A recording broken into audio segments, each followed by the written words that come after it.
En libros, cómics y películas hemos visto historias sobre espías capturados que son interrogados con todos los métodos posibles. Y uno de los más populares es la idea de un suero de la verdad que logra hacer que alguien responda todo lo que se le pregunte honestamente aunque no quiera. Pero aunque suena como algo increíble, ¿existe realmente una solución para evitar que la gente mienta?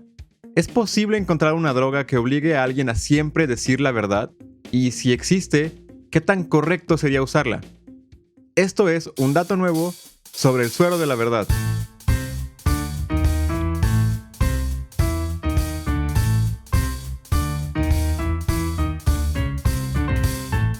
El deseo de un suero de la verdad no es nada nuevo, y tampoco lo son los intentos de encontrarlo. A través de la historia, los efectos de las drogas para inhibir el pensamiento de la gente y evitar que digan mentiras han sido probados una y otra vez. La frase en latín in vino veritas, que significa en el vino está la verdad, muestra cómo desde la antigua Roma se reconocía que cuando alguien estaba en estado de ebriedad, era mucho más fácil que dijera la verdad. Incluso hay relatos de cómo en pueblos germánicos las audiencias de los políticos se hacían con todos borrachos, para evitar que mintieran y ocultaran cosas. Pero como probablemente todos saben, aunque es cierto que cuando alguien ha tomado mucho, usualmente hablan sin pensar, y es probable que digan cosas que no querían decir o que no se les ocurran mentiras decentes, tampoco es muy común que digan cosas muy coherentes. Y de hecho, es bastante fácil que empiecen a decir cosas sin sentido. Aunque la búsqueda de un suero de la verdad efectivo lleva probablemente siglos, hoy vamos a hablar del siglo XX, cuando el uso de drogas en interrogatorios militares y policíacos y las pruebas con psicodélicos llegaron a su punto más alto. El primer suero de la verdad oficial fue presentado en 1922 por Robert House, un médico obstetra de Dallas, Texas. En esta época, para ayudar a disminuir el dolor de parto, los médicos estaban comenzando a utilizar nuevas drogas como anestesia. Entre ellas, House utilizaba una llamada escopolamina. Esta sustancia afecta al sistema nervioso, de una manera muy similar al alcohol, bloqueando receptores y afectando nuestras acciones involuntarias. Aunque House la ocupaba para partos, empezó a darse cuenta de que cuando las mujeres estaban bajo los efectos de esta droga, llegaban a un punto llamado sueño crepuscular, en el que estaban más dispuestas a hablar y contestar preguntas más honestamente y sin pensar, justo como le pasa a alguien que lleva unos cuantos tragos de más. House tuvo la idea de que podía usar este efecto para interrogar a gente que fuera a ser condenada a crímenes y encontrar si realmente eran culpables o no. La lógica es que como mentir es un proceso complicado que requiere pensar mucho para crear una historia nueva, esta droga no les permitiría más que contestar directamente con lo primero que estaba en su cabeza, que sería la verdad. Su primera prueba fue justo en la cárcel de Dallas. Interrogó a 2 reos que iban a ser juzgados pronto. Con la escopolamina, los 2 dijeron ser inocentes con historias muy convincentes, y después, en el juicio, se les encontró inocentes. Además, ambos contaron que con la droga no podían evitar hablar casi de inmediato en cuanto se les preguntaba algo y decir la verdad. House utilizó esta victoria para promocionar su nueva creación y comenzar una época de nuevas investigaciones de drogas para uso en interrogación. Aunque él vio estas drogas como una solución para evitar no solo acusaciones falsas, sino también la brutalidad policíaca, haciendo que no fuera necesaria ninguna especie de intimidación o violencia, porque sería muy simple solo administrar la droga y esperar a que la persona confesara sola. La verdad es que dio paso a varias décadas de pruebas ilegales y torturas para intentar crear una nueva arma en la guerra de espionaje. Con el supuesto éxito de la escopolamina, más y más drogas se probaron para lograr aún un mejor efecto. La más popular al final fue el tiopentato de sodio. Esta sustancia es del grupo de los barbitúricos, y muchos de estos se han intentado utilizar como suero de la verdad. Funcionan como anestesia, deprimiendo el sistema nervioso y los procesos del cerebro.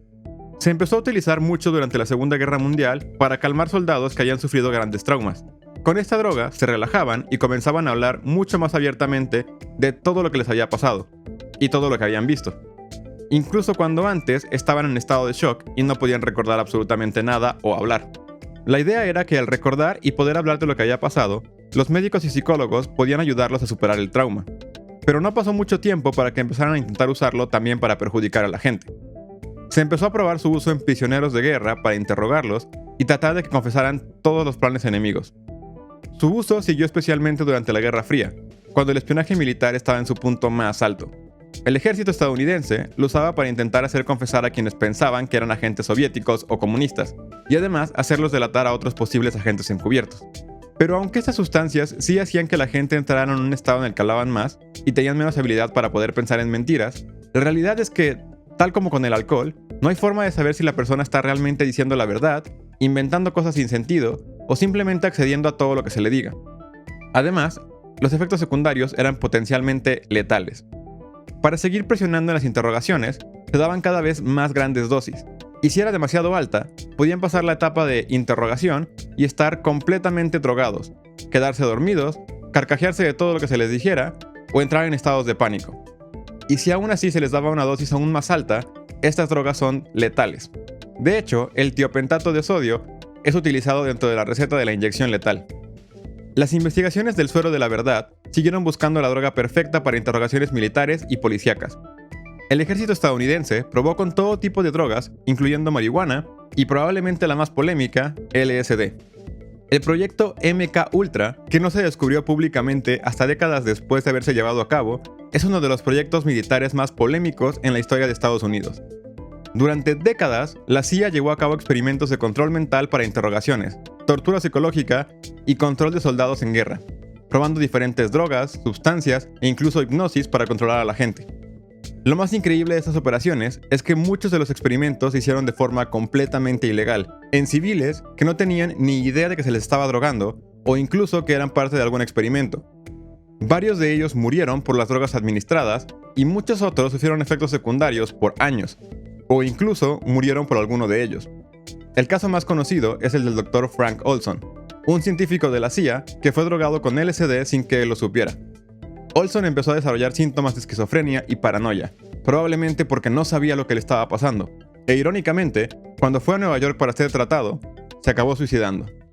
Después de años de pruebas y experimentos, no se ha encontrado ninguna prueba de que haya alguna droga que de forma confiable y consistente funcione como un suero de la verdad.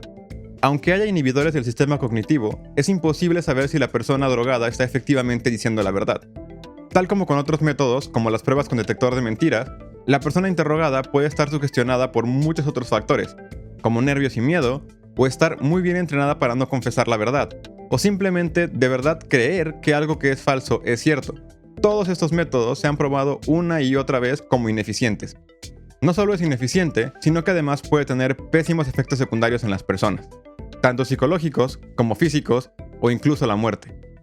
Aunque este tipo de drogas ya no es usado prácticamente en ningún país libre en el mundo, y prácticamente ningún sistema de justicia consideraría una confesión bajo sus efectos como válida, sabemos mucho menos sobre su uso en interrogaciones ilegales y torturas en la guerra. Su uso en prisioneros de guerra está prohibido, pero también sabemos que los casos de crímenes de guerra no son nada raros. Aún así, sí hay lugares y casos recientes de su uso. En India especialmente, el uso del tiopentato de sodio ha sido utilizado todavía esta última década para enjuiciar a gente acusada de terrorismo. Eso es todo por hoy. Si les pareció interesante, consideren compartirlo y suscribirse. Espero que les haya gustado, que lo hayan disfrutado y sobre todo que se hayan llevado un dato nuevo. Hasta la próxima semana.